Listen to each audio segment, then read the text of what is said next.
and welcome back, ladies and gentlemen, to EU League. It's stage 3 and our first day here in the league. So happy to have you with us here on this beautiful transition day between summer and autumn, and it's Virtus.Pro versus Rogue. That is our first matchup out of the 5, and are all best of ones through this day. 10 teams in total will fight to see who can make it to the November major and who can secure their position, not just for EU League finals, but also for the 6 Invitational. I'm Most Medic. With me are Jess and Fresh on the analyst desk. And how about we have a chat about our 2 competitors here, starting off first with our CAS team.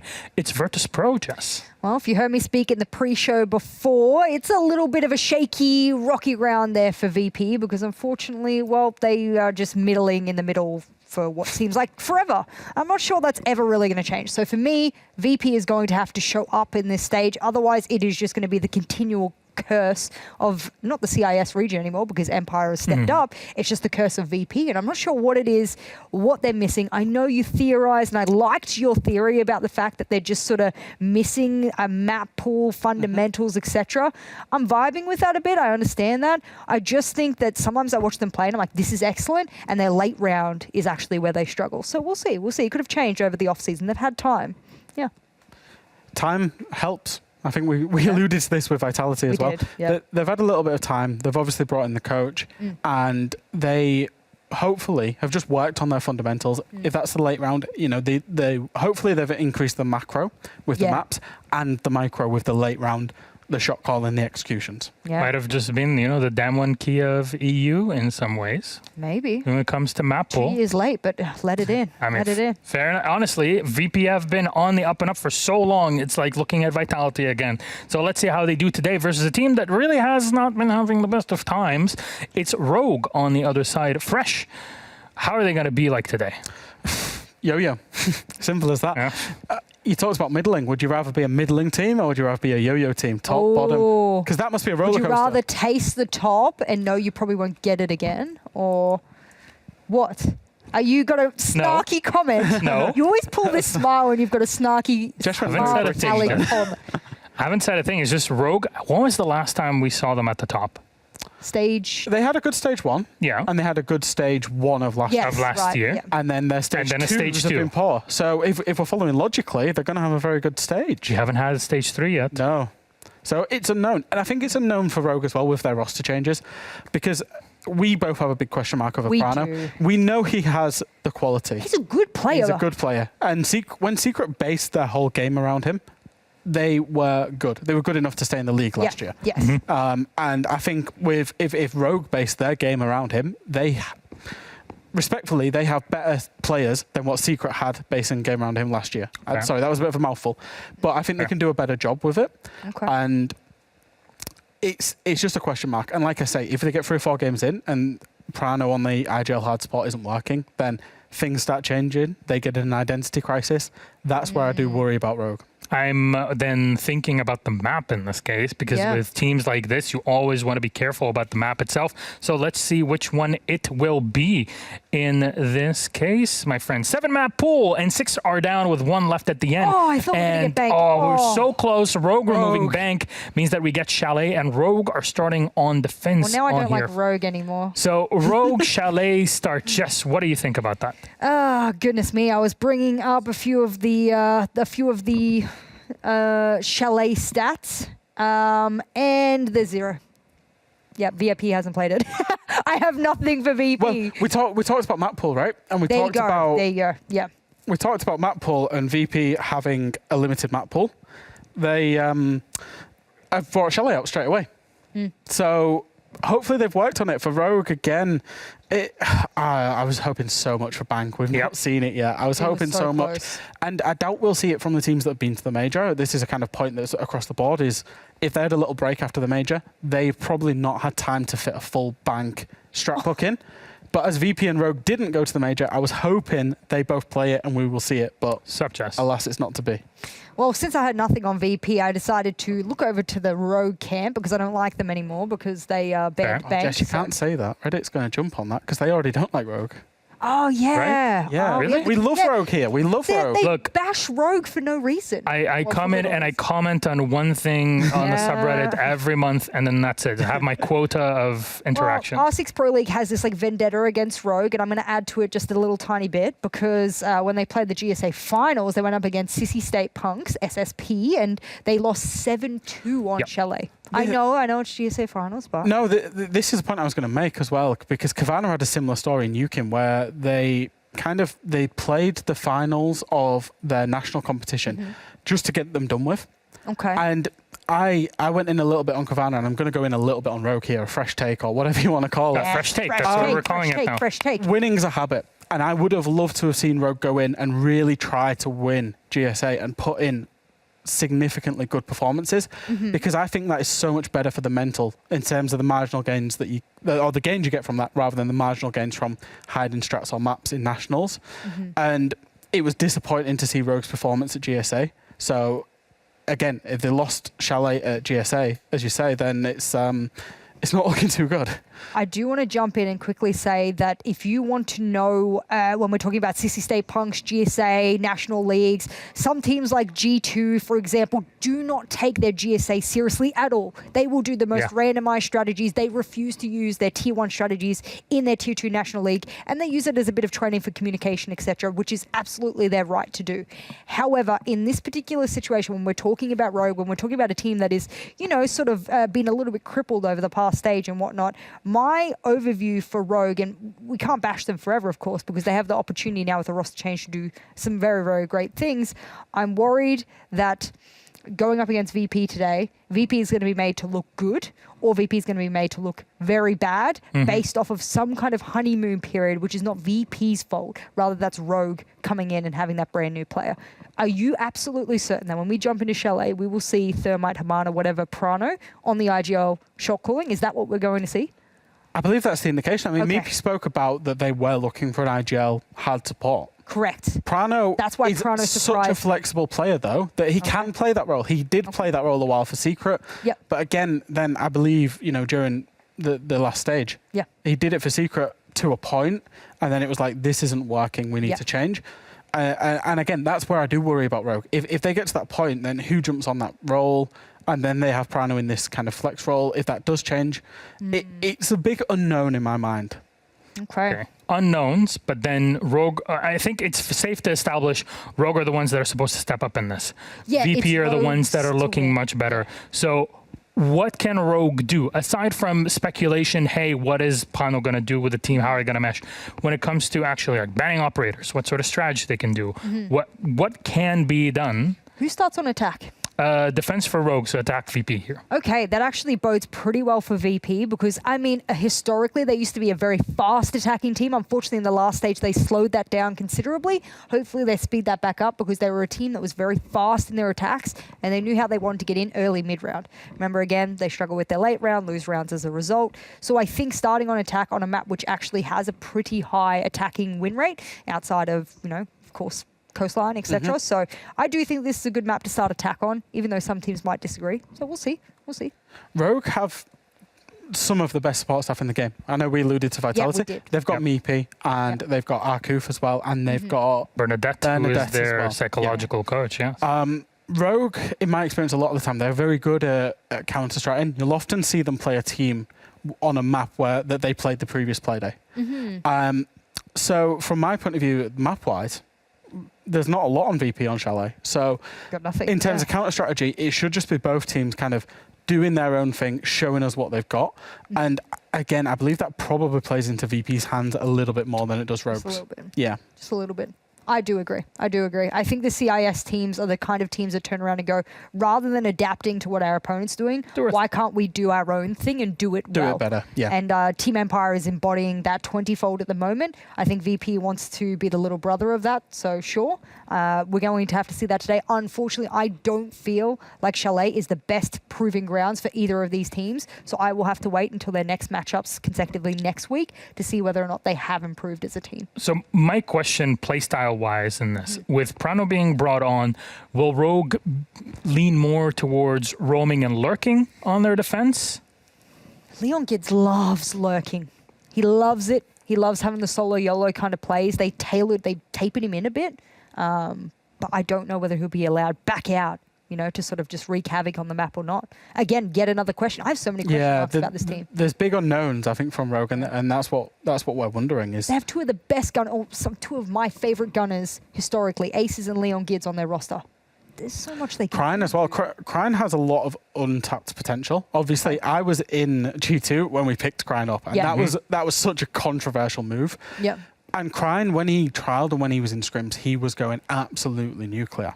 I then worked with Chaos, and I think we saw glimpses of him during 2020 last year. Ash, there was Cafe. Glimpses. Ash, yeah, he has that potential to have those big moments, game-winning rounds. But he's not quite, for whatever reason, he's not yet fulfilled it. And I think Crine's still got a lot to show us. I mean, this is why I was kind of railroading through this question.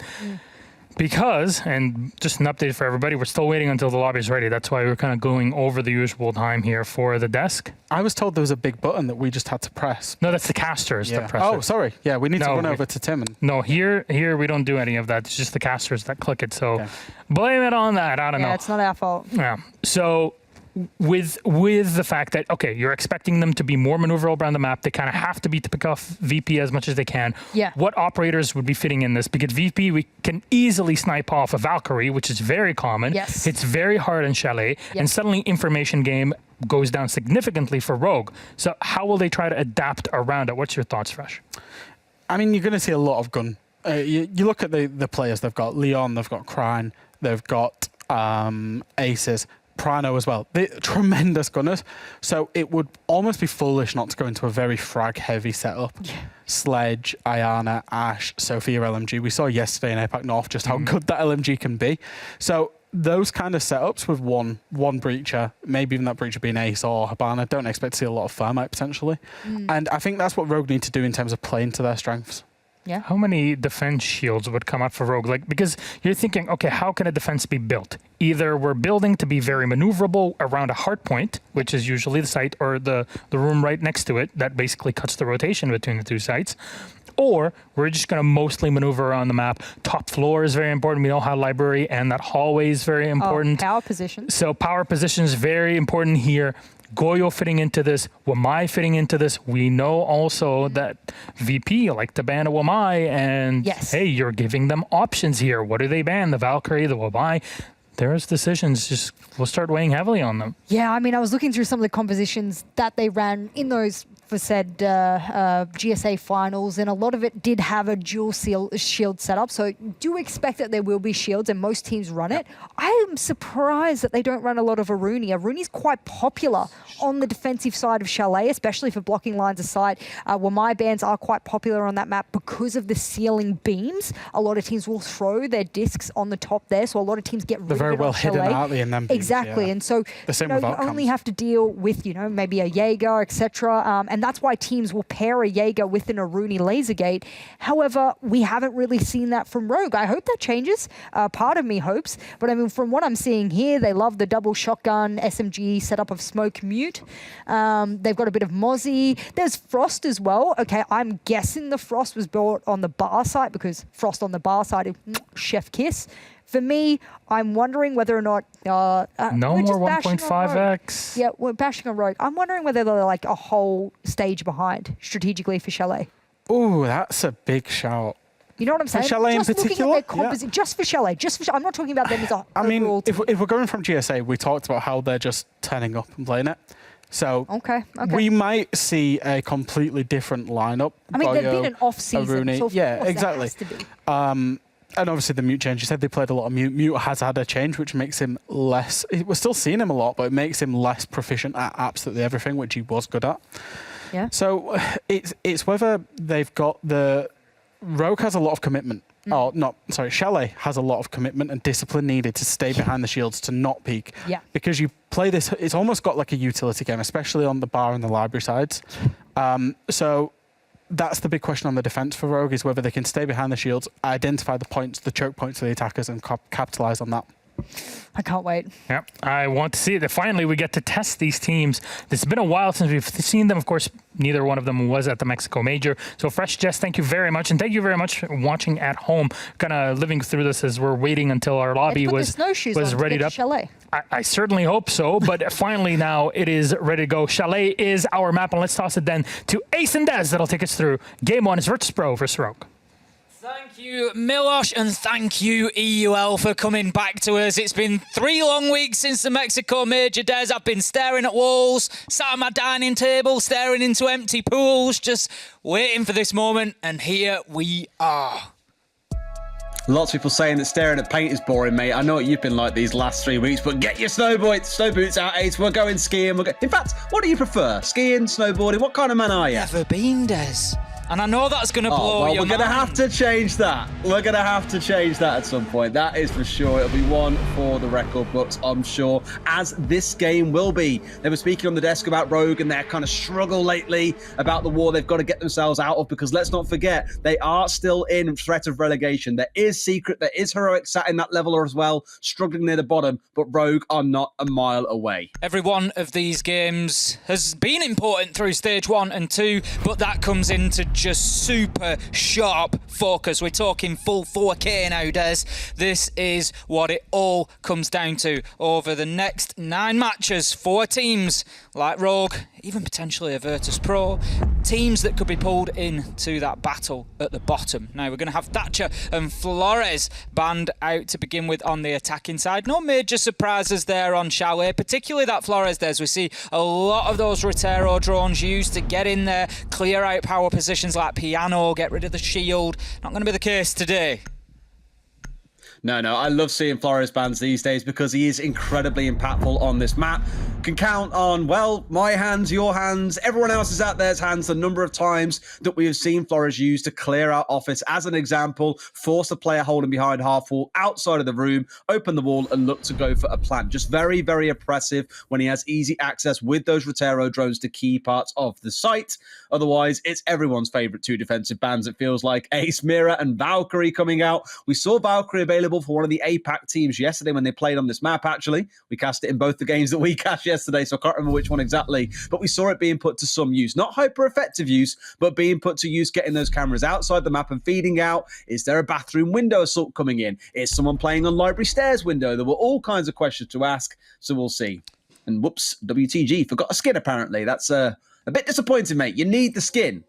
It helps you out. We've got to call him out on this one, don't we? We've just waited to get everybody in the lobby and then WTG's in there with the skin. We've got to get it changed out. We'll be back in as soon as we can be. It'll only take us 2 seconds. Obviously no technical issues or anything, so it's just a case of skip out, change the skin and load back in. I'm excited, Des. That's the one. You can probably hear it in my voice. I hope everybody at home is feeling as excited as I am. Ace, come on. Who was it who described you yesterday as a V12 engine 24/7? I think it was Andrew, right? You don't stop, mate. I don't know where the energy comes from. As one of the older in the gang, I thought you'd be kind of starting to wear out by now, but now you're the one always pushing us forward. I've got legs for miles. There's legs for miles. No. That's a lie. You are a small man. I know that is a lie.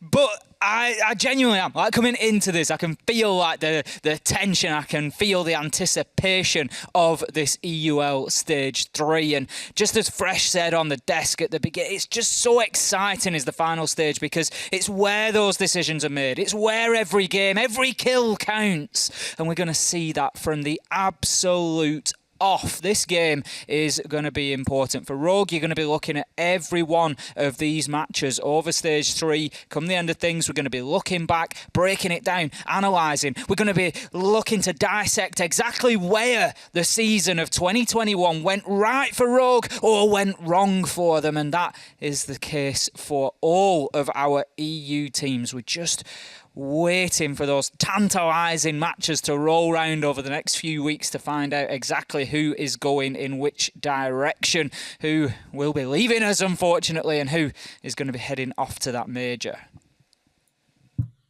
I've got to talk about the new man on the block here as well. Prano, bottom right corner of your screen. Would have seen him formerly on Secret, went to Gamma for a short time, and of course now is here playing on Rogue in a mostly German lineup, which I think is speaking volumes to itself. Clearly some friendships inside the team as well. Really going to help when someone comes in and there isn't that kind of awkward bedding in period of getting to know each other. They know each other quite well already. Now, in terms of the role that he's playing, there was a lot of discussion about that as well. Are you going to see him playing on this more supportive role, or does Leon stay in that position and Prano gets to be a bit more aggressive? There will be some questions to ask around who plays where, and this for me is the most exciting part. It's about what these teams have done in the off-season. What have they worked on? If there's no pickup, what changes have they made? If they have made pickups, what has that done to change the fabric as a team? Because when you say it out loud, we changed one player, it doesn't sound like a big deal. When you think about we've changed 20% of the fabric of our lineup, that sounds quite a bit more significant. So there is going to be a notable change, I think, in the side. Is it enough to bring down VP after Rogue's kind of downturn we've seen lately?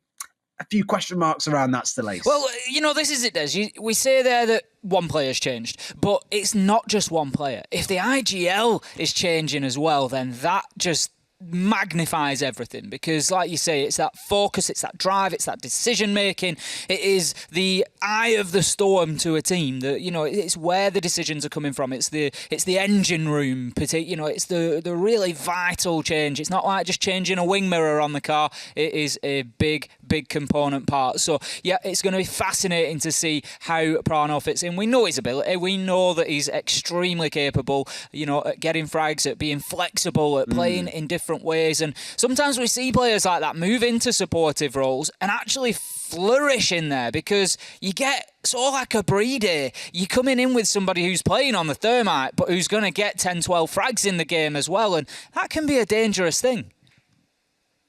Lobby is starting to refill now, by the way. I'm watching it on my screen. I don't know if you have the same pleasure that I do, Ace. I don't get it here in the studio. Blue, orange, blue, orange, blue, orange, blue, orange. He's having a lot of fun, basically, as they get themselves back into things and ready to go. 8 players in, so we're back in just a moment, I'm sure. I think the one thing to note about Prano is my big question mark is going to be, is he really best positioned in a supportive IGL role? Because we know that's what Rogue were looking for. They wanted to support an IGL to step in, and Prano was the decision that they landed on in the end. And whilst he has showed he can be flexible and can play in that spot, I would wager where he looked most successful historically was on that kind of, not really a flank watch role, but you might call it a lurk role in the dictionaries of some NA players. I know Canadian defines a lurker as someone who on the attacking side will go off doing their own thing and then suddenly appear out of nowhere and try and kill 2 or 3 people, as opposed to what would be a Roma on the defensive side. He was very, very good at that lurk role, playing Zofia for Secret, and that was where he really shone, put up absolute tabletop in numbers, blew everyone else away in the competition. I think he was like 15-4 on entry. His KD was through the roof.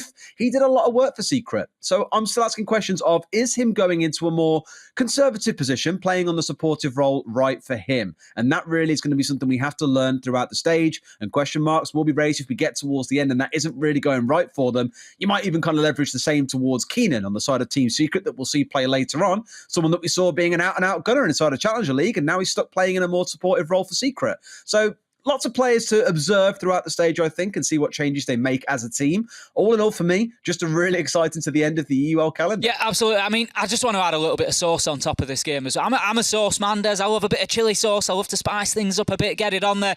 Thinking about this one, this is vital for Rogue in terms of the next few games. They don't have long to get running. They're coming in as a new roster. A win here could just turn around the whole stage for them. It could just give them that mentality, that winning habit to just really power them through this stage where they need plenty of good results. A loss here, that could be a big problem. A bad loss could be even worse.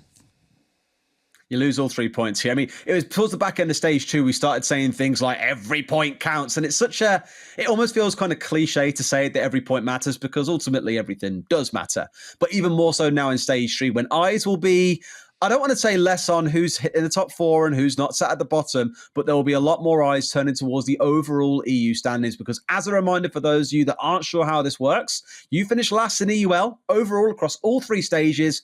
You're done. You're auto-relegated out of EUL, and the first place Challenger League team takes your spot. You finish in 9th place, where Rogue finished last year. You get a chance to fight against the 2nd place Challenger League team, the one that fell short in the finals between the 2 top CL teams. Now, Rogue dispatched of M&M quite comfortably last year, despite months and months of anticipation and worry. They managed to do it. Chaos, as we all know, got relegated. That is why we've managed to pinch Fresh for our own here on the desk, of course. How many times so is that going to come up? How many times through Stage 3 is Fresh getting relegated from EUL going to come up? Look, I mean, bless Jess. She has stuck up with it now for the best part of a year and a half. She's always getting cool washed up, and she takes it on the chin. She's a real captain at that sort of thing. She knows how to take it on the chin, I think. I think between the two now, they'll get a lot of ripping, but I am glad that we've got them both there on the desk, of course. But for Fresh, I'm sorry, buddy. I don't imagine it's going to stop anytime soon.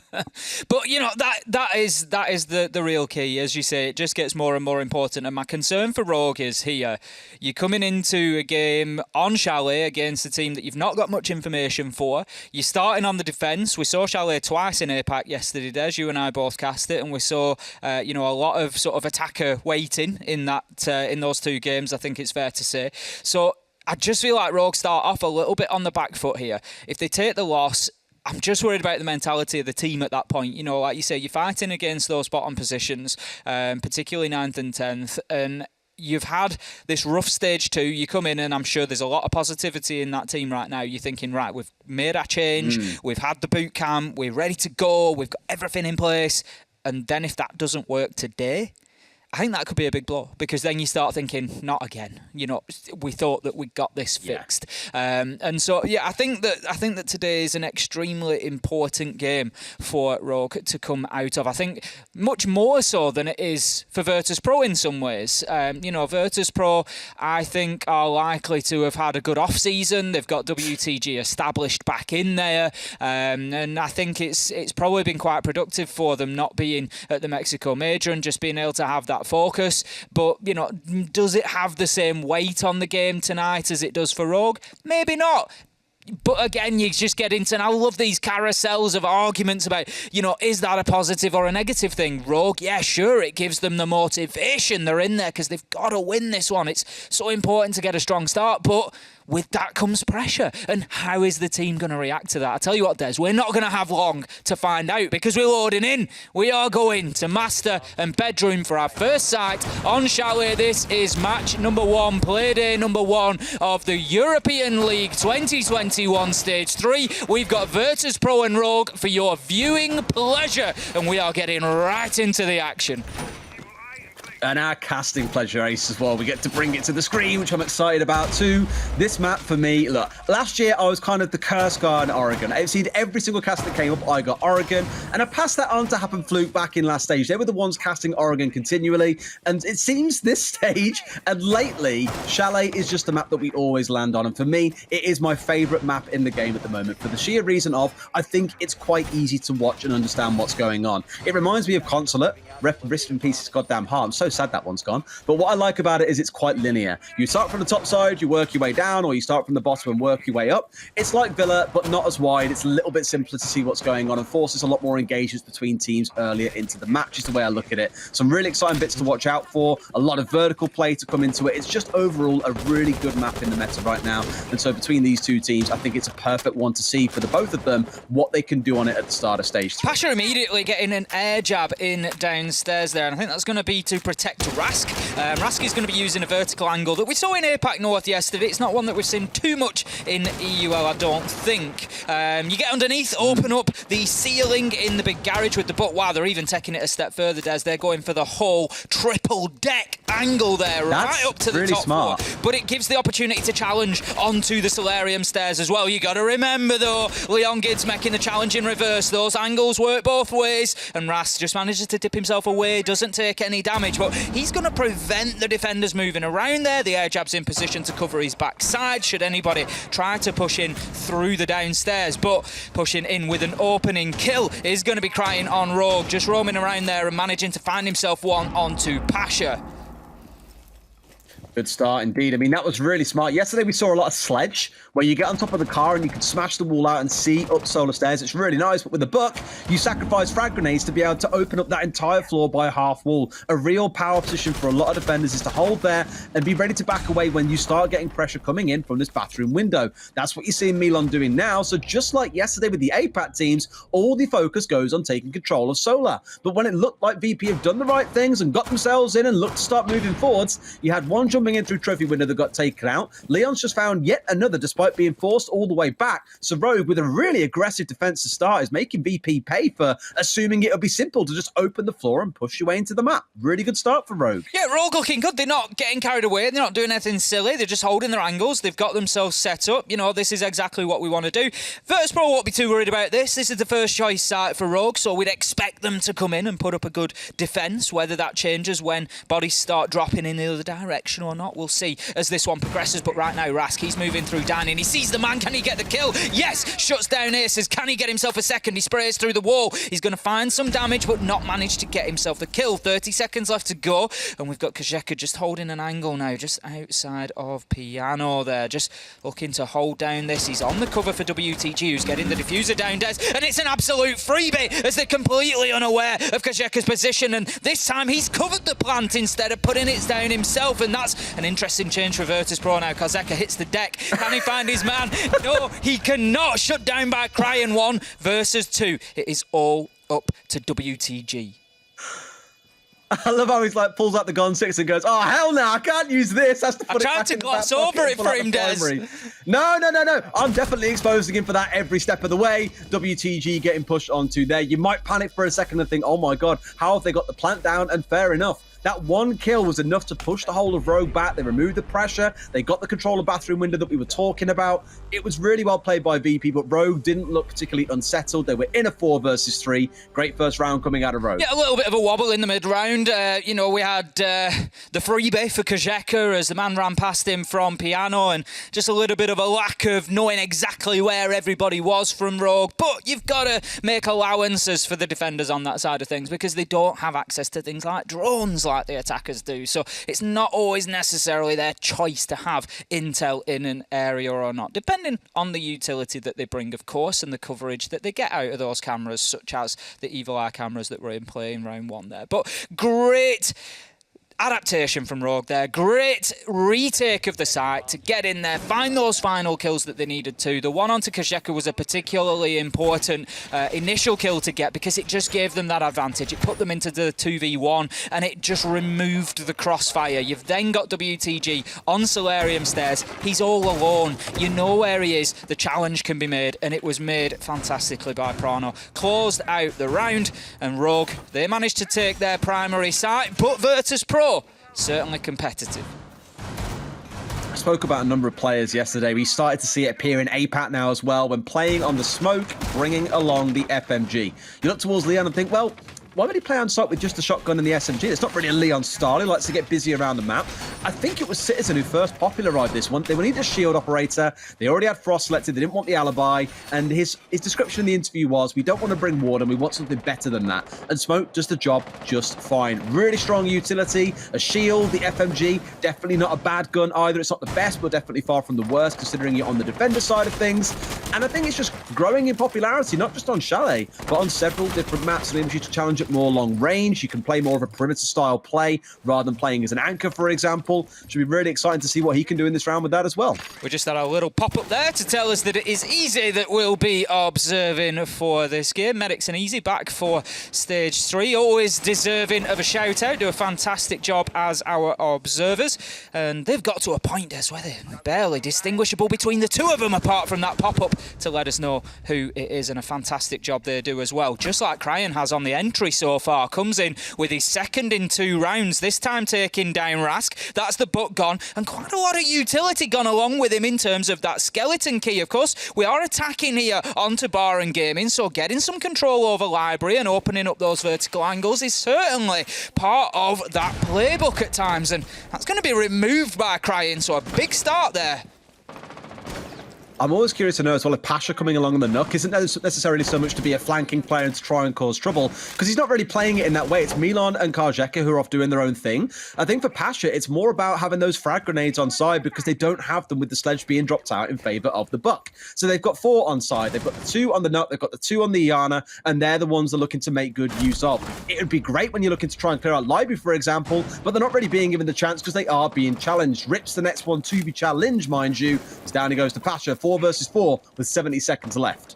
Virtus.Pro need to find themselves another kill or two before they start thinking about going anywhere near site and getting that diffuser down. And right now, Cryin is going to cause a massive problem. He's still entrenched on mezzanine. He's got his deployable shield. He's got some utility. But as the damage comes in onto him, Virtus.Pro do a good job. They move him away. They move Aces away. They're starting to take map control. They've got that top floor. Aces thinks about the challenge onto the top of library stairs, but as soon as that shield disappears, he's having absolutely no more of that action. It's got a little bit spicy and hot for him in that location, so he's going to relocate himself inside a site. 33 seconds left to go. Virtus.Pro, they need to get moving here.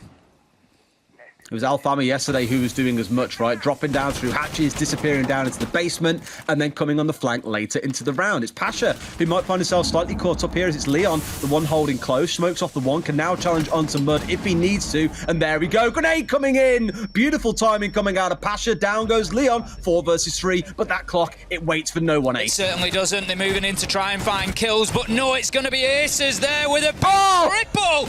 Manages to get himself 2 on the shotgun. Time will tick down. Virtus.Pro can do nothing to get that diffuser down on the ground, and Aces take a bow. What a decision to move himself off library stairs, head for that default plant spot, and to just shut it down. I love how he like ducks under the knife as well and just blasts him in the chest with a shotgun.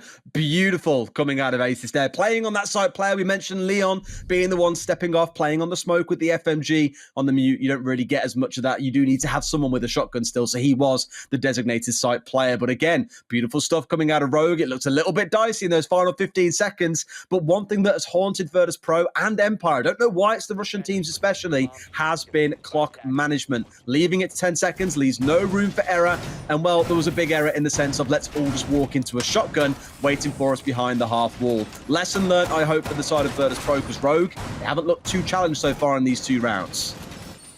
Round number 3 then, we're going to see Rogue go into their third choice site, which is going to be Kitchen and Dining. They have successfully taken care of Master and Office. They've taken care of Bar and Gaming, and now we're going to be moving for that full rotation. If they get this win on the board, they will likely head back up to the top floor, and they'll just rotate through those 3 sites again to try and close out a solid half for themselves. And I tell you what, so far I came into this one, I'll be honest, I came into this one with some questions about Rogue. It's always the case when we have a new roster, Des, when we have player changes coming in, and that's exactly the case with Prano. But I tell you what, Rogue are looking pretty good so far.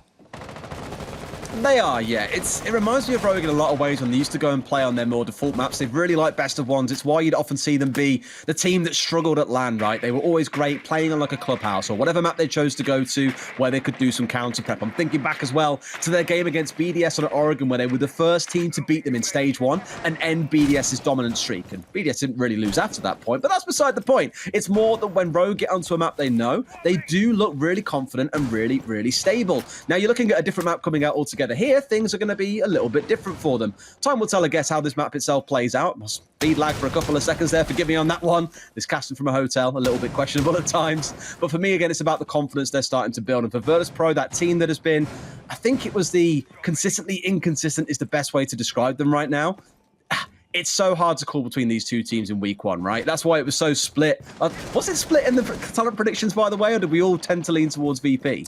No, there was a few who picked Rogue. I think there was at least 2 of us, maybe 3 that picked Rogue. So we've got a bit of a. I was in Rogue. I just know as a team, we generally went. Apart from the Empire game, we've got quite a generous split across both teams, and it just shows how competitive it's getting in the EUL. Des, it's so difficult to make the predictions. G2 Na'Vi, which way do you go with that game? It's just so difficult, and this one was absolutely no different. It was one that I did sort of mull over for a while now. Leon, once again, that's 3 opening kills in 3 rounds for Rogue. Cryin and Leon both having the pleasure so far. Rask does manage to get one back. He's looking to find another, and look at that use of the skeleton key to find the angle that he needs to shut down Aces, and that's going to leave us now 4 versus 3. Virtus.Pro getting themselves the advantage, but something that Rogue are doing very well, Des, is they're managing to keep reining them back in. They're not giving them too much on that leash. They're managing to just keep them in touch. Now 3 versus 2 coming into the final 45 seconds. Virtus.Pro not a million miles away from site and in a position to potentially think about a plant. I mean, Rips is playing on the Chank here, and you really need that utility coming out sooner. Ras getting the closing kill. He only used 1 round in the whole round. Prano got to work some magic here. No, he could not do it as Rask runs through the wall, completes the 4K in the round. You saw him pushing his way up through piano, into bathroom, getting the kill through the floor. Here he really, really took charge of that round. That's what we needed, I think, a Virtus.Pro win there. I'm going to say it up front, Des. Match 1. I don't care about who wins a single one of these Stage 3 games. All I want is, I just want 15 rounds. I want overtime. I want just the kitchen sink being thrown at each other in every single game. I just want an absolute war to keep us all just absolutely on the edge of our seats throughout this stage. It's going to be fantastic, and we needed a Virtus.Pro round there, because if Rogue had taken that and gone 3-0 in their first 3 rounds, in the first 3 sites, and were just able to rotate back through that, we could have been in serious trouble. We could have been looking down the barrel of a quick first game. It's not what anybody wants, so let's have Virtus.Pro get themselves back into this a little bit, and let's make this competitive.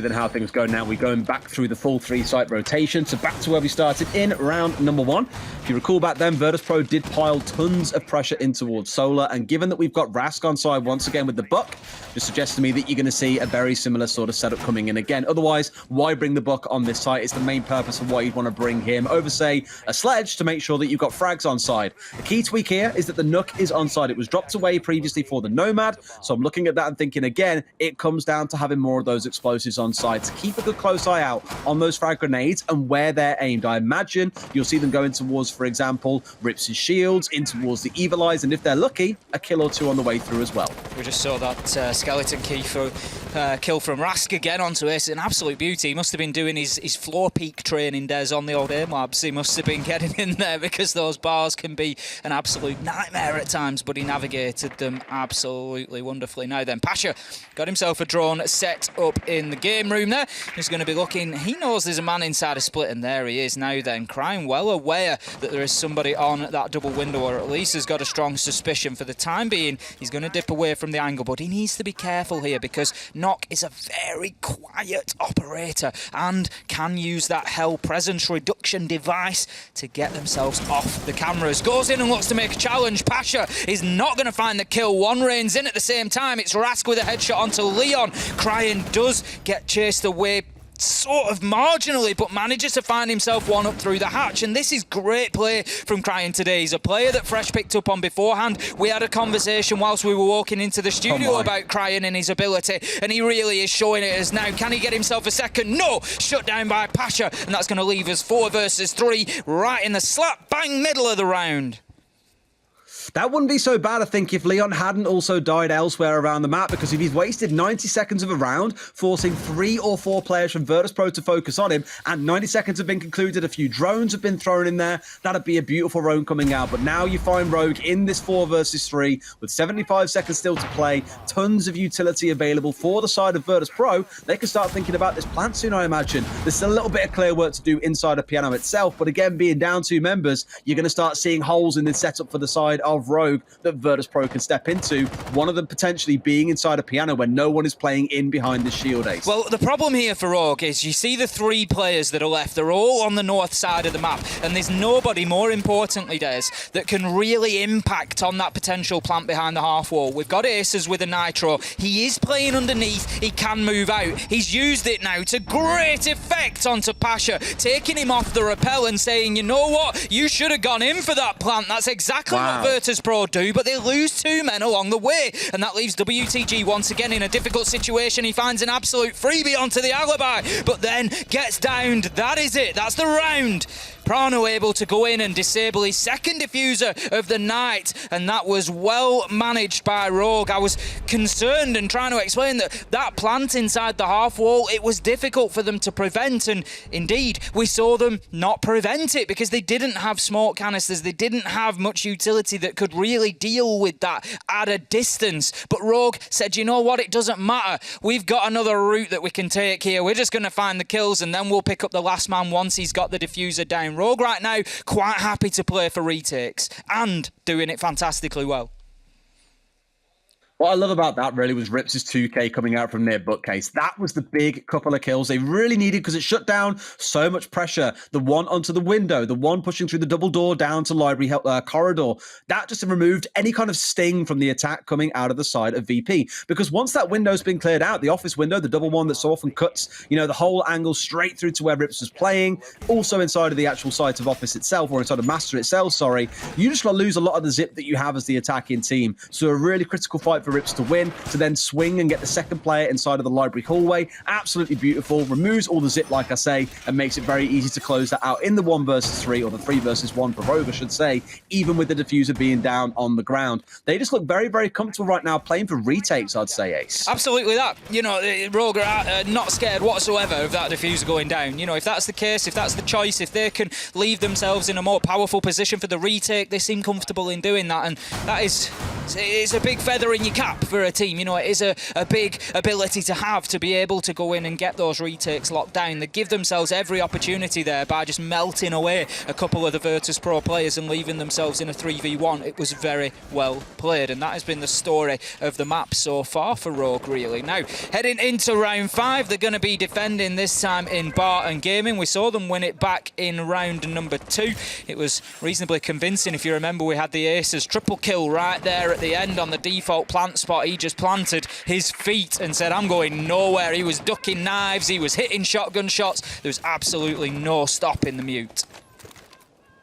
Now, the big change, I guess, in terms of the lineup is that Leon isn't playing on the smoke like we saw prior. Everything else is the same, but here he's playing on the Ella. Still a shield-bearing operator, so able to use it in the strat the same way they would have prior. It's just you haven't got that FMG or the smokes, of course. Now you're looking instead towards those concussions and potentially the Scorpion or the wonderful pistol that we all know and love, capable of many a one-tap. Does he not see the man? I don't think he knows that Rips was there. Then I think he may have just about missed him. Aces gets the opener, and one looking now to swing in from balcony. If Rips holds this, I think maybe he'll now be known because there's a draw on the floor, but prior to that, I don't think they knew that he was there. Aces with another opening kill for Rogue there. That is 4 out of 5 so far, and Virtus.Pro just consistently finding themselves on the back foot. Now Leon flips onto the pistol with Ella, but thinks better of it, heading back to his primary, but will be shut down by Milon with a headshot. Now then, we see Rask down though, but Milon manages to yet again get in there and get an important kill onto Rips. That's going to allow him to pick his man up and get Rask back up onto his 20 HP to continue fighting here. It's still going to leave him for most weapons 1 bullet away from death, but certainly 2 will do the job. Now, Virtus.Pro just taking a second just to reassess, reposition. The Twitch drone coming out. I think we will be seeing a bit more use of Twitch, of course, seeing that buff where the Twitch drones can now jump. The laser works in a slightly different way. It feels a bit more like a laser. It's been beefed up a bit. Unlimited range, Ace, unlimited range. That's what I love about it so much. But what I love about this kind of multi-layered defense coming out of Rogue here, they had the one first sitting inside of Offbeards, contending in that area. Then they pulled themselves back to playing on Library Stairs. Let's not forget, Virtus.Pro have still got to get control of Library and then worry about the site after. They might find themselves really stuck unless they can burst their way forward. They have now got rid of the shield on the Library Stairs, and Milon finds a triple in the round, making a 4th coming out a second later from WTG. This might be a very convincing Virtus.Pro round, and I thought they might get themselves starved out. They have accelerated the longer this round. That was an absolute beauty from WTG. Cryon just laying prone behind the desk, and Virtus.Pro had obviously picked him up on a drone, just moved around with a beautiful pre-fire. Going to drop himself down the hatch and start to get that diffuser down. We will have a trade come in as Prano manages to find himself 1 in the 1v4, but that will be all he finds, as I think it was Milon picking up the last man there. That's going to be Virtus.Pro keeping themselves in touch, and even though this Rogue side are playing well, they've not been able to find themselves too much sunlight between them and Virtus.Pro here. It's been a very tight affair so far, back within 1 round, 3-2. I think if Virtus.Pro can come away with a level half here, 3-3, they're going to be pretty happy with that given what Rogue have shown so far. But we commented coming into it how we have seen attackers having a good time at things on Chalet, particularly yesterday in our APAC games. So if that is a trend that's continuing, Rogue might just be able to walk away with it in the second half. I think I would hate being the cynic and talking about this kind of thing, but in the 2 rounds that VP have had so far, it has come down to hero plays. One player popping off and going absolutely nuclear. That last round, I don't know if it would have mattered that much whether it was Milan or someone else getting the kills. It was a good round from VP, but that prior round, a 3k from Milan. The round they won back in round 3 was Ras collecting a 4k for himself and literally just charging his way forward towards Rogue, and he was fortunate to not be stopped on the way through to collecting those kills. You just look at those and think, I think overall at the moment, Rogue have looked a little more solid.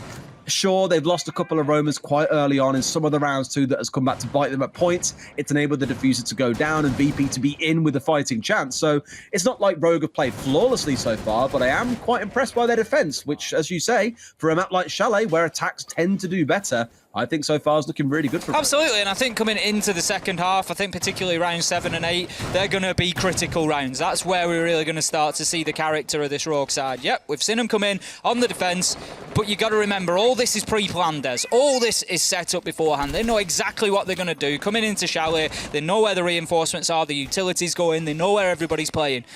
That's not a luxury you have on attack. This is a site and a map that they're going to have to attack onto, not really having an opportunity to see what Virtus.Pro do on defence. So we're going to have to see Rogue a lot more sort of just playing on the cuff, getting in there, seeing what's in front of them and adapting to it. Just being that team that can have the ideas and solve the problems. And that's probably going to be the more difficult angle for them, given that they've had this roster change. And that'll be the thing that maybe takes a little bit more time to come along. So I think it's going to be very interesting to see Rogue in the second half on the attack.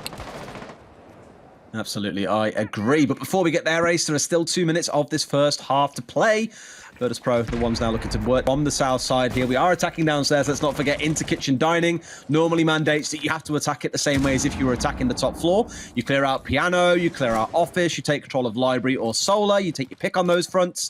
And at the minute, it looks to be all the focus is coming up from the south side. Rogue are the ones with full control of solar and aren't looking to give it up anytime soon. Milan on this window got banged by Leon on the last defense of this one. Just clean headshot off, and Leon was then left with free reign up towards this north side. That needs to be different because they need this side on pressure to stop Rogue from moving around so freely. I think I'm right in saying that Leon did take the opportunity to jump himself out of that bathroom window and just have a little look and see if he could catch anybody, but he didn't. He was back inside, but now we see Aces getting absolutely shut down by Milan once again. He's having a good game alongside of Ras, but if you look down the Virtus.Pro scoreboard, very level so far, but as I was shouting him out, Milan comes in once again with a headshot. That is a second for him, and Des, you were saying they can't rely on hero play as well. It looks like Milan might have other ideas.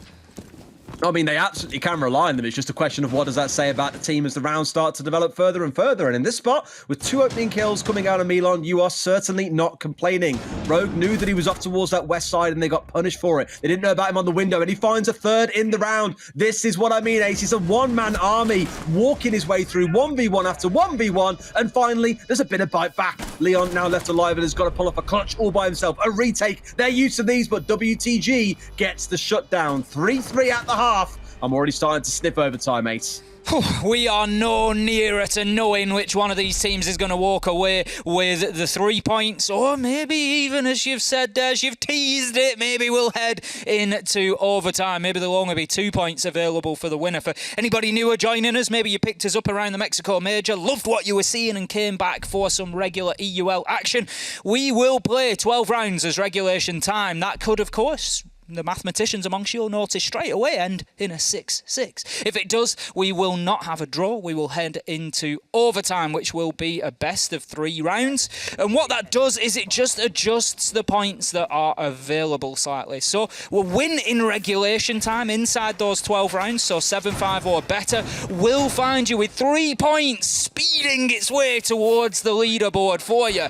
But if it heads into overtime, then the winner will only get 2 points, and the loser, instead of getting 0, they will manage to earn themselves 1 point if they make it through to overtime. And I don't know, there's this one. It's got a smell of it.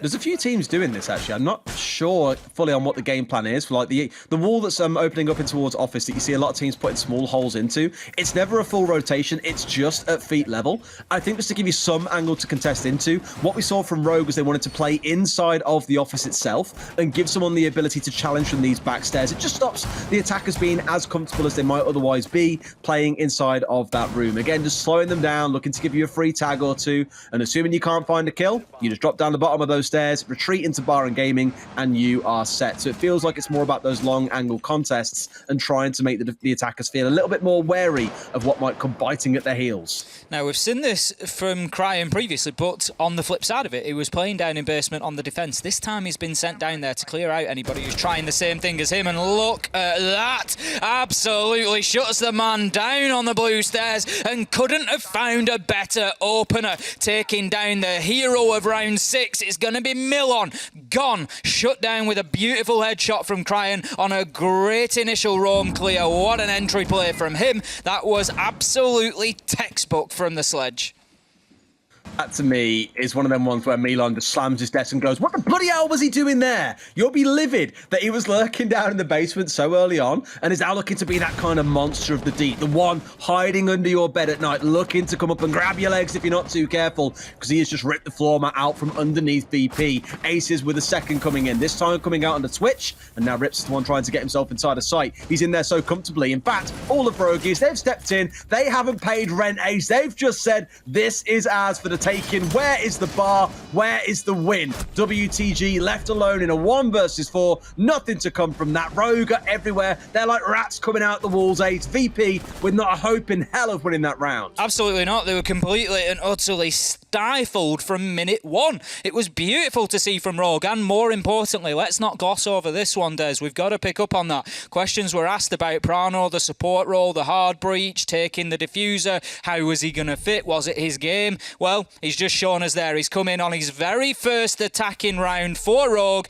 Bang! Diffuser goes down. He's gone in there, he's played that objective, and he's got the briefcase down and activated. And that is what Rogue will be looking for from Prano. Great play from them. They created space well, starting straight away from the beginning with Cryan going in and getting them that opening kill. And then they just seemed to have every angle covered. It was like, I almost felt uncomfortable in my skin for Virtus.Pro, because you just knew that everywhere they were moving, they were exposing themselves to another angle. It was beautiful.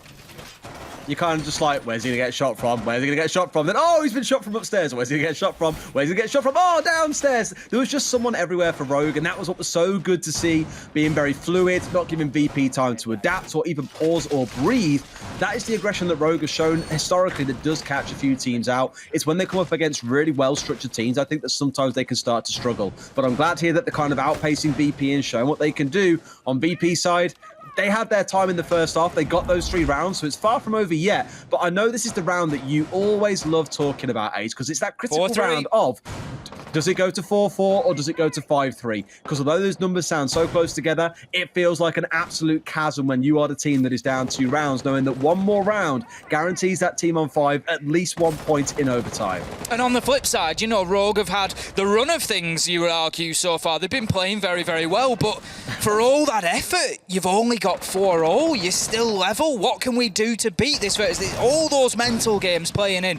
We get a big opener there. Leon taken down. He's been a little bit quiet so far today. He's had himself an opening kill. He's got 4 on the board, but certainly not been the primary focus for Rogue that we might sometimes expect in the fragging department, especially now moving away from that supportive role. He's onto the Iana, so he's going to be looking to get in there and get kills. And we know very, very well from the UK scene how much of a threat, how much of a danger Leon Gids can be when the leash is taken off and he's told to just go and get kills. It can be a terrifying thing. But today, just struggling to get going on the attack so far. But Virtus.Pro, they managed to get that opener. That's a good start for them. Half of the round has been burnt, and this round is looking very different to the last.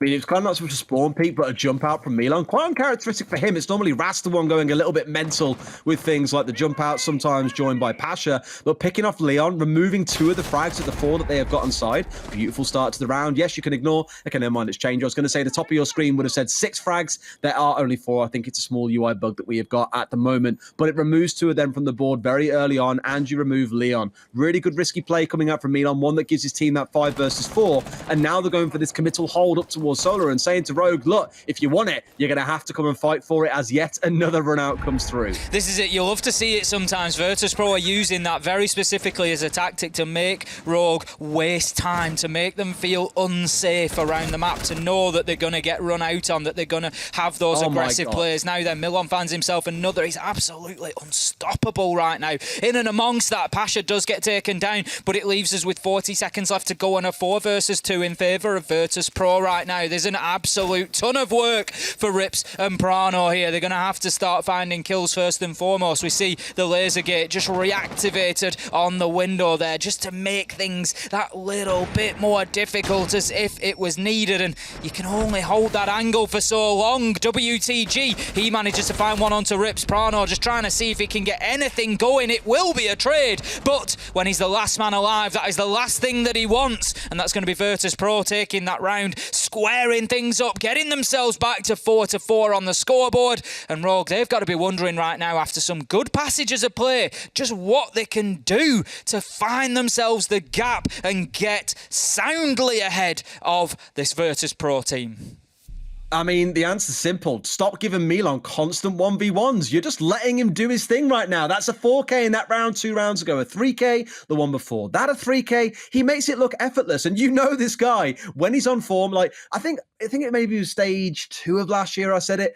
On his day, like, Milan is just super consistent. Like, mid-round, he's never really going to be the gleaming entry for the team. He's not the main guy to do that. You'll normally see that fall towards, like, Pasha or Rask. But in the mid-round, when you need, like, a Zofia player to step up and get a 3K, he's your man for the job. And he's doing it time and time again in this match so far. In fact, all of his kills have come in those 3 rounds. The 2 3Ks and the 4K so far. That's why he's sat on 10 kills at the moment. Rogue have got to start asking questions here around how they're letting this happen, because he has looked untroubled up on this solar stairs so far. There's been no pressure from below, from the floors, and given they had Sledge, and still do, Sledge and Buck, there has got to be more pressure onto him. Some teams, I don't want to say that you want to be like them, but G2 love bringing things like the Capital to put some firebolts onto that stairs. You need more tools to make Milan uncomfortable and force him to move, because every other angle that you have to push into him physically, there's going to be someone on his team supporting him from those angles. So some questions to ask for Rogue here is, can they break that curse of Milan, those pesky stairs that he keeps holding on to, because it has been a real nightmare for them so far. They're certainly going to need to find an answer, and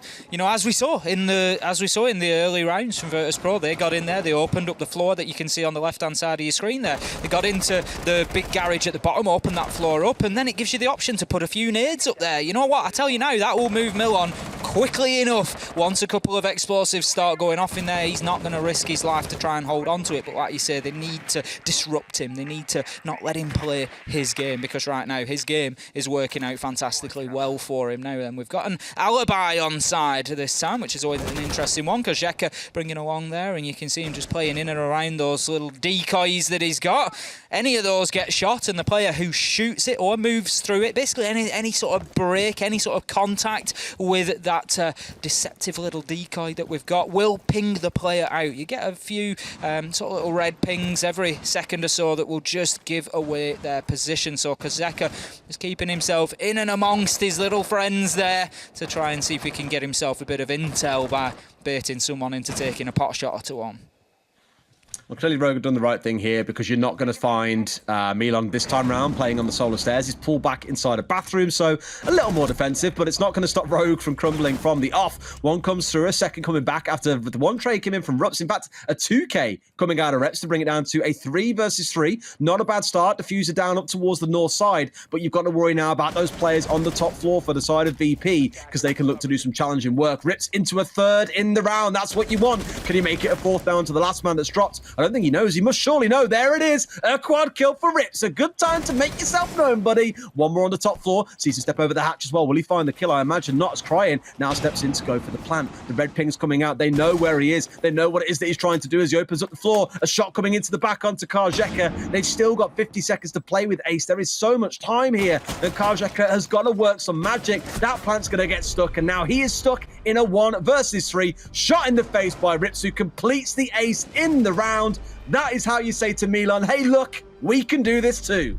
Rips with a great round there, barely moving his feet a lot of the time once he got himself established in trophy there, just holding the long angle. He just wasn't even phased by the Jaeger that got in there and tried to challenge him. He managed to find the kill, and he found every other kill in the round as well. Great stuff from Rips. Is exactly what Rogue needed. After Virtus.Pro have come in and level it up, it just really sends a message. It's a real statement of, yeah, you know what? You can keep us level, you can try and get in there and challenge, but we are here to win this, and they give themselves a good advantage now. 5-4, they find themselves on the scoreboard. As you said earlier, Des, if they can get themselves one more, get on to 6, it guarantees them at least 1 point, because they will as a minimum have to go to overtime, and even if they were to lose there, they still pick up that point. And believe me, for Rogue, every single point is going to count through stage 3, but they're going to have their eyes on much more than one here, because they're going well, they're finding kills, and it does feel like they could take the win here against Virtus.Pro.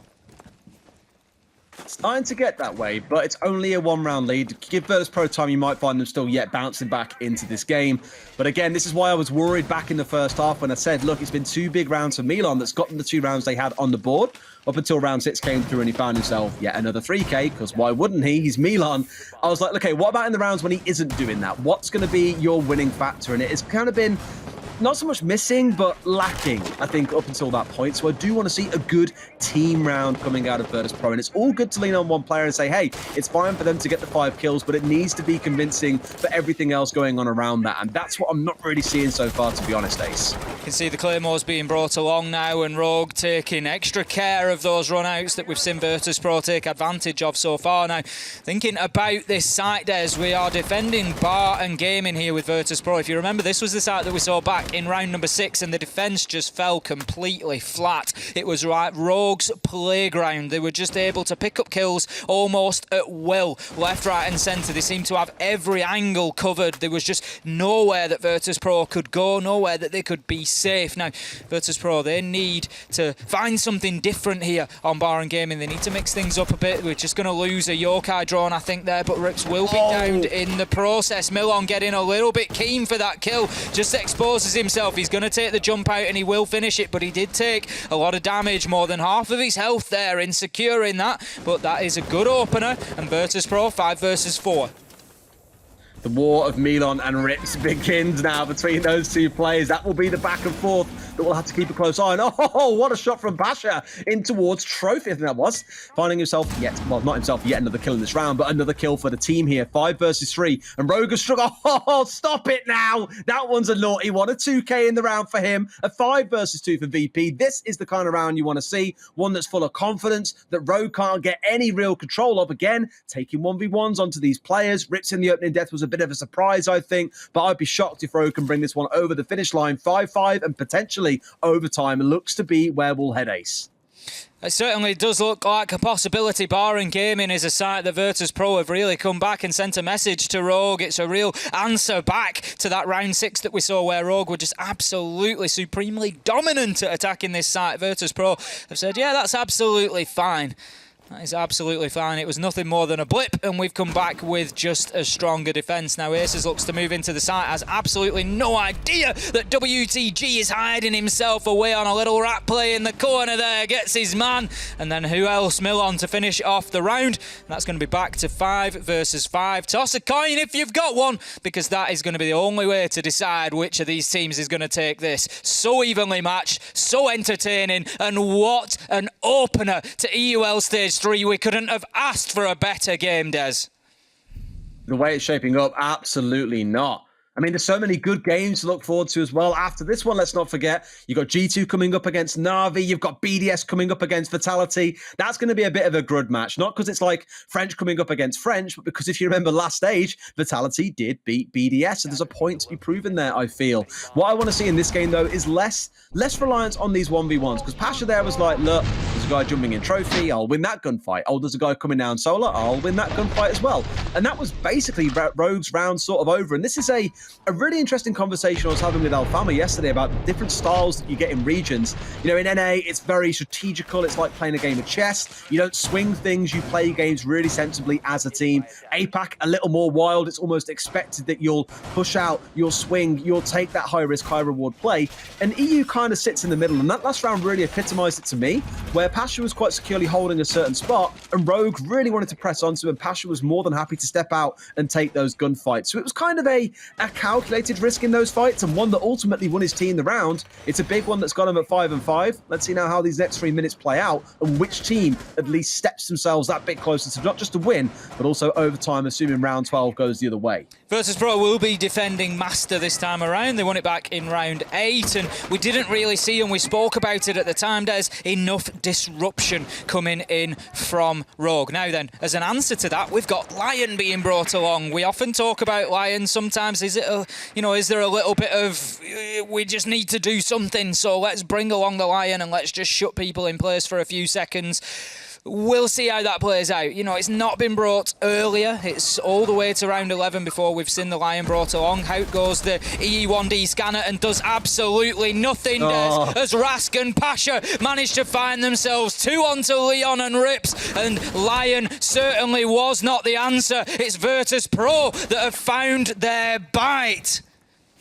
Nah, the real answer there was drone work. Rask upstairs just steps out from his shield. Oh my god, Crying almost going down too. But he steps up from behind his shield and just sprays Leon for free. They knew as soon as they heard the Lion scan coming in that a push was coming, so he chooses to step out and swing. Perfect call coming out of Rask. Removes all the bite from the attack. Pasha inside of Bar wins his fight as well. 2 kills go in the way of Virtus.Pro and Rogues. Flimsy attempt at aggression, shall we say. Just coming back to bite them absolutely 100%.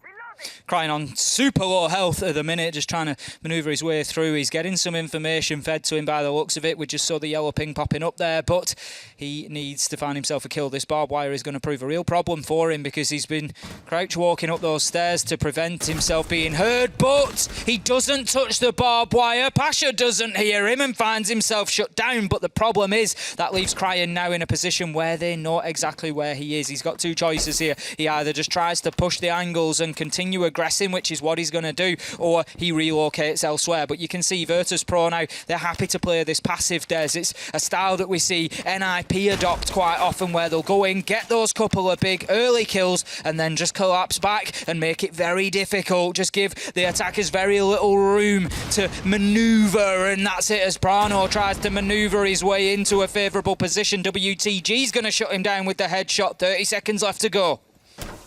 I don't think they find it here as well, Ace, in a 2 versus 4, unless Aces goes nuclear. They don't know about the man to the left. He loses that fight. Karchek's here for the collection kills coming out. Virtus.Pro with round number 11. And again for Rogue, that attack, it lacked a lot of bite, Ace. It was a nice idea on paper, but didn't consider everything else going on around them. And you asked that question, 2 of you are pushing in. Where's the pressure into Library? Where's the pressure onto Mezzanine? Where's the pressure on Library window to stop Ras stepping out so freely? A lot of questions to ask there. And for Rogue, another round falls apart. Virtus.Pro could snatch this one here and right now in Kitchen Dining, where we saw them play back in round number 9. Rogue did walk away the winner, but it was off the back of a hero play. I'm always talking about hero plays. It was Rips and his 5k. I don't think lightning strikes twice. Rogue need a hero, Des, and they need one right now. This is it. No more mistakes for Rogue now. They've got one opportunity to get themselves into overtime. They've already potentially lost the point here, as even if they win in overtime, it'll only be 2 points instead of 3 now for Rogue. And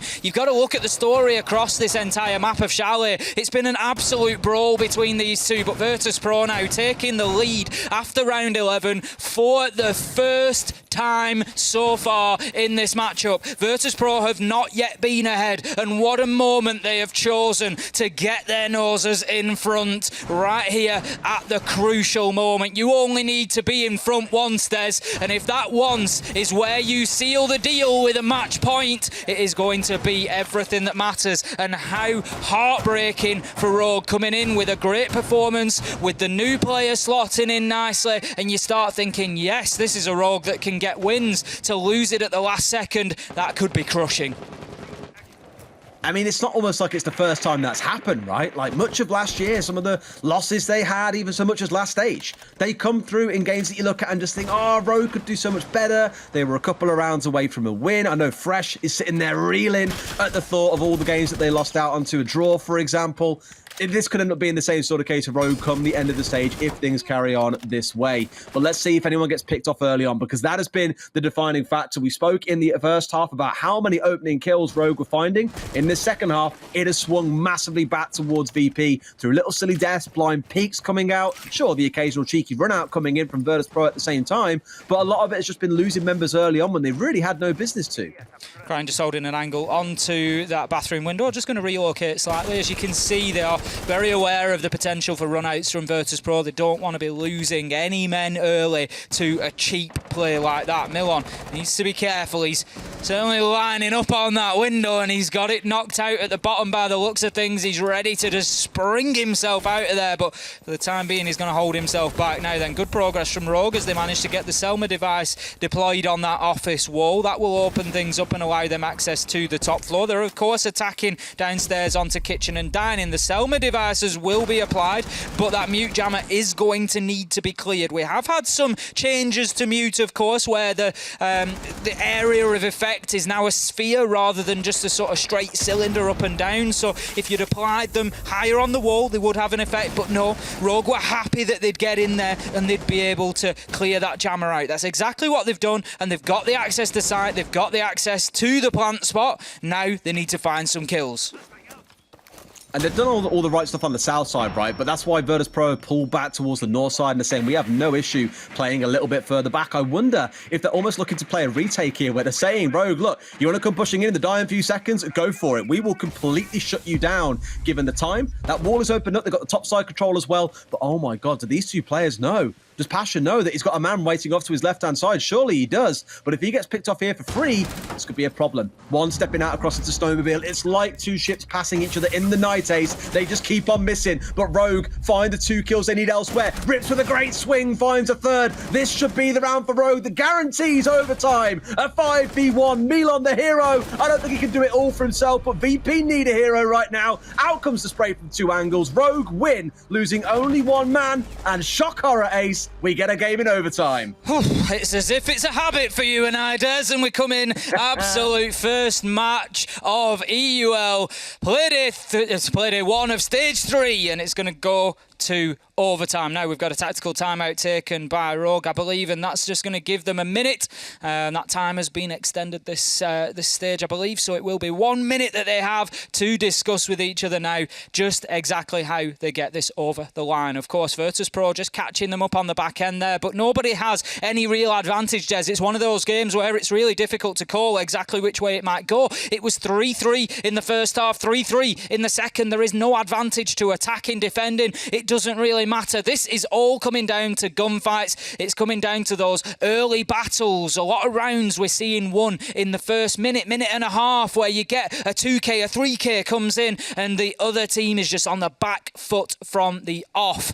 Who is going to find themselves on the back foot in this overtime, though? That is the big question for all of us. I mean, that's absolutely it. You get a full reset now. You get to see, I mean, both halves have gone 3-3, so you can't even look here now and say, well, this team did better on the attack, therefore it's not really a problem. No, it's very, very balanced between the two, and that is what makes it so enthralling. It's going to be Rogue starting up on the defense. Master and Off is going to be where things kick off. So a reverse back to what we saw in the first half. We saw a lot of opening kills coming in for the side of Rogue. Can they continue that, or will there be some learnings for VP? First big change in my mind is that Nook finally being dropped away and seeing the Nomad returning once again. They only bought this once, and that was back in round number 1. clearly saying, look, we need this to cover the flanks. We know there's some danger going on here that we need to be able to deal with. Okay, we've got to give an early advantage to Rogue here. Going on the defensive, Master unbeaten so far in Master. Virtus.Pro, as you say, going to have to find something different here. They're going to have to apply what they have learnt. We've got mute jammers being applied to those office balcony walls. That's going to try to keep them out of there. Last time, if you remember, Virtus.Pro had a good opportunity. They got the wall open. It was, I think, 5 versus 3 at that point, maybe 4 versus 3. And they had the 3 members of Rogue push completely up to that north side. Rogue allowed them in. They almost sort of baited them in and said, yep, come on in. Have a little plant. Put your diffuser down. That's absolutely fine. But kill. And they just closed them out as they did it. And they managed to get the retake. And so even though Virtus.Pro felt like they were kind of close, you got to look at that and say Rogue always had it in hand. But the pressure's on now, Des. This is getting towards the sharp end of things. We've spoken about how and why Rogue need to be getting results, need to be getting points on the board. Look at that. That's very cheeky from the Twitch drone. Now it can jump. Yep, you can propel yourself forward like that for free, and of course, unlimited range. You can just run through here and zap out whatever the hell he so pleases. And he's done a lot of work with this one drone. I'll leave it here, get back out on the F2, and let's see if you can start driving forward. You got Rast down in the basement doing what we've seen. Both teams do at different points. I think Rogue considerably less so than Virtus.Pro, opening up the bottom of Solar. I think we saw that really sting actually Rogue when they were on the attack and didn't do it to help them clear out Milan that was playing in this area, and he just absolutely shut them down. But seeing the same thing again, that double floor setup, Leon looking to challenge back down that angle once more. It's like we've gone all the way back to round 1. It's like an absolute mirror image of it now. Leon keeps himself in position there. Shots will come up from Rask, but too little too late as 6 X-Kairos pellets are cleared off the Solarium wall. But Milan did some great work with that Twitch drone. He was sat waiting on it and he was waiting for it to recharge. It's got limited ammunition, but they build back up to those shots, and he just wanted to wait his time to be able to clear out more electronics. And it's going to give Virtus.Pro potentially the opportunity to open up that office side wall if they choose to. But right now, the Breacher has been focusing on the Solarium wall. It is open, but Virtus.Pro, they've got more work to do before they can think about getting a plant down. And that is how it starts. There's Pasha, opening kill onto Aces.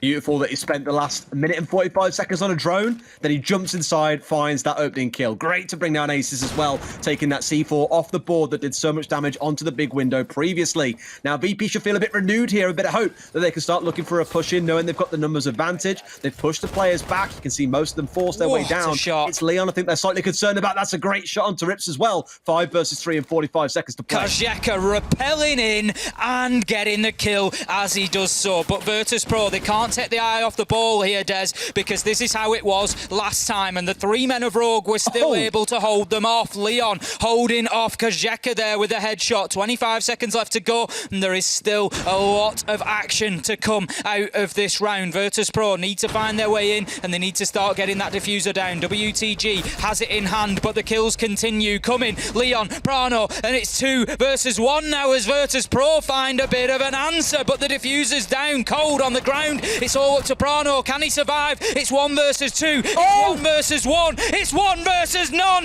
as Prano manages to seal the deal and get the round over the line for Rogue. What a hero play, Des. That's what you want from your new player, stepping in right to go huge at the time you need him most. We spoke about the earlier rounds, about it coming down to Rips, coming down to Milan, coming down to Rask, and now Prano has put himself up on that list as well. That'll be one of the ones that you look back at and say, massive 1v2 on the Maestro. Virtus.Pro may have been in panic, but that was a lot of composure on the side of Prano to win that one out. Rogue put themselves into a position where one more round will be enough, and they've got to attack into Bar and Gaming. I'm somewhat surprised Virtus.Pro did not lose Master and Office, so I assume they might go there, whereas Bar and Gaming, they lost it once, they won it once. This could be a bit of a gamble for the Russian side.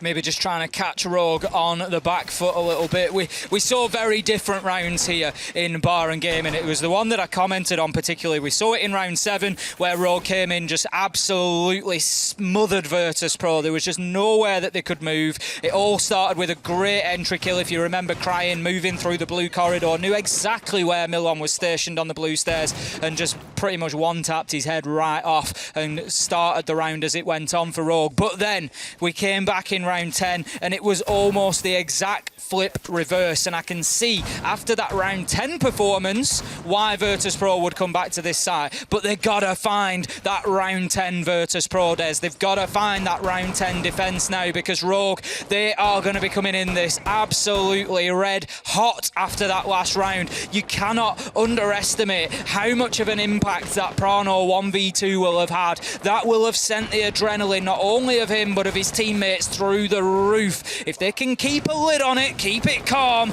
that confidence is going to go a mile towards winning this for them.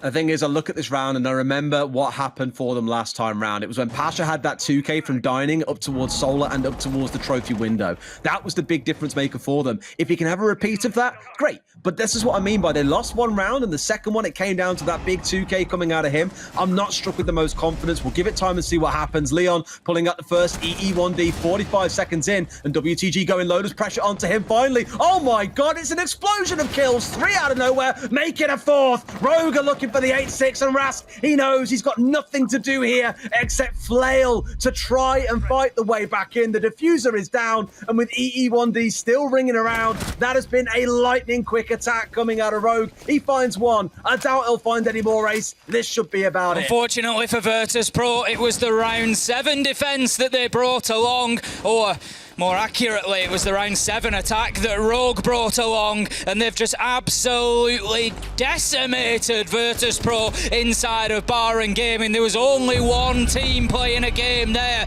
and that was Rogue in that final round. They're able to seal the victory 8-6 in overtime, and what a performance from Rogue. What an entertaining game. We've started EUL Stage 3 with fireworks. Beautiful, beautiful game for Rogue. And we mentioned about them maybe getting pulled down in towards that lower tier, scrap around relegation. 2 points here, sorry, is going to go a massive distance to making sure that threat looks less and less likely as the days go by.